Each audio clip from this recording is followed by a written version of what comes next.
new virus that spread like wildfire. Global lockdowns.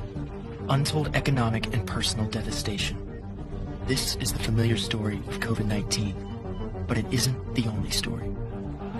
The truth, hidden and denied by the authorities in Beijing, is that the ambition of the Chinese Communist Party set the stage for a new pandemic months and years before the public encountered COVID-19. Over the past year, researchers inside the United States Senate conducted an in-depth investigation of the biosafety situation inside China from 2018 to 2021. What they found is disturbing. We started to find writings, we started to find statements, we started to find evidence of internal conversations that were being posted in different journals and the like. And we really began to see an uptick in the summer of the year 2019. So 7-8 months before COVID reached our shores, we already start to see evidence that something was happening. At the Wuhan Institute of Virology, a scientific laboratory controlled by the Chinese state, scientists have been experimenting on coronaviruses for almost 2 decades. Such research is always dangerous, but these experiments were especially so. So one of the things we know they were doing for sure, and they were doing in Wuhan, was gain of function. We've heard a lot about that. But what that basically means is that you take a naturally occurring virus that you would find in nature, and you reverse and you engineer it, you mess with it, and you make it contagious in humans. So it might be a virus in an animal, and it may not be infectious in humans, but you change it in a laboratory, you make it infectious in humans. And the reason why you do that is because you try to predict how a virus that today is only found in animals could evolve into one that would be dangerous in humans. You try to predict it, you try to invent it yourself, and once you've invented it, then you try to find the cure for it. The problem is, once you invent it, someone might get infected with it. As far back as January 2018, Xi Jinping alerted his colleagues to the possibility of a new SARS-like virus infecting the population. Shortly thereafter, the U.S. State Department sent a cable warning of a shortage of appropriately trained technicians and investigators at the high containment laboratory in Wuhan. But that didn't stop China from continuing to perform dangerous experiments. In March 2018, the now infamous EcoHealth Alliance and the Wuhan lab applied for a U.S. grant to make naturally occurring bat coronaviruses transmissible to humans. The early warning signs also did not stop Xi Jinping from pushing his scientists to simplify the examination and approval of projects and lower the threshold for admission to achieve scientific breakthroughs at an early date. These researchers were doing some pretty scary and risky things. In essence, they were doing things that virtually no other labs in the world would dare do because of how dangerous, how risky, how unsafe they are. But in China, they were doing it. They want to become the world's dominant power in every field, and one of those is biomedicine. And to do that, they have to cut corners, and they have to make decisions about what they're going to prioritize, progress or safety. So what the impact of this political pressure is on Chinese researchers is they're told flat out that we're going to prioritize making progress. But by the fall of 2018, bad news was mounting. In one report, the director of the Wuhan lab discussed unspecified shortcomings and inadequacies in his team's work. A senior party member warned that certain problems exist.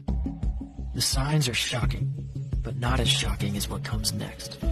By January 2019, we have new evidence that the Wuhan lab was conducting new experiments on Chinese bats that carry important viruses. You start to hear researchers talking openly about a bat coronavirus that's developed into something that's very infectious and very dangerous to humans. You begin to see references about that, about the existence of that kind of virus in their laboratories, and that's one of the things they were working on.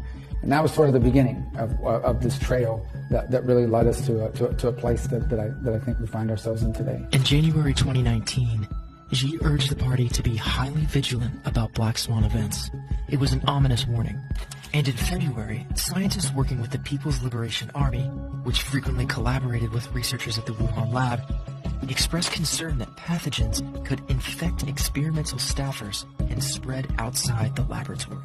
The safety situation at the lab only continued to decline. In May, staff wrote that regulation enforcement still needs to be strengthened because the lab's operations put biosafety at risk.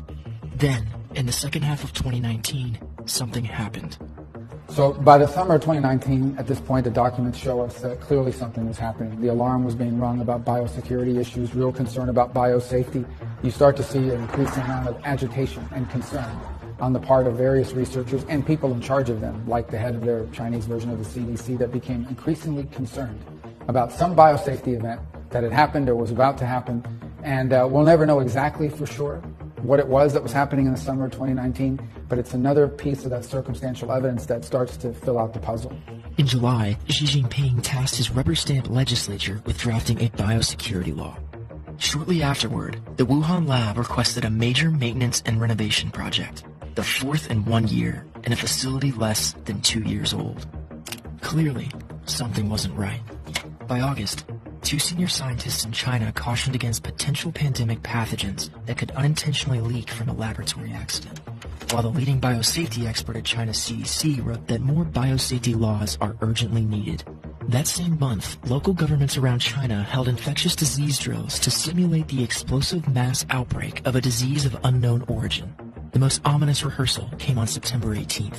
That drill, conducted in conjunction with the Wuhan lab, was in explicit preparation for the outbreak of a novel coronavirus. It was ordered just days after the lab increased physical security and shut down its online virus database in the middle of the night, at about the same time as the CCP placed the Chinese Academy of Sciences, the Wuhan lab's parent organization, under a political investigation that would last 2 months. As early as October, a senior Chinese official noted that the biosecurity situation in our country is grim, and rumors began circulating among government insiders that a dangerous new virus was on the loose in Wuhan. On November 12, party officials released an internal report on the situation inside Wuhan, implying that multiple biosafety incidents had already occurred. Once you have opened the stored test tubes, it is just as if you have opened Pandora's box. These viruses come without a shadow and leave without a trace. 5 days later, unpublished records show what may have been the first documented case, the real first documented case of COVID-19, followed by 1 to 5 new case reports each day. Now, we know that the official timeline in China says the first cases of COVID-19 occurred in December, but by November of 2019, they're already closing schools. So something's already happening. Well, we don't know exactly that at that point they've begun to see evidence of it spread, or that they knew they had a lab leak and they were taking proactive measures. But they start closing schools in November of 2019, when they claim that the first known cases weren't until late December of 2019. As the disease spread, it was only a matter of time before the news of the outbreak came out. The moment came on December 30th, when rebellious Chinese doctors blew the whistle on their own government. Shortly after, the CCP finally admitted to the truth, but only part of the truth.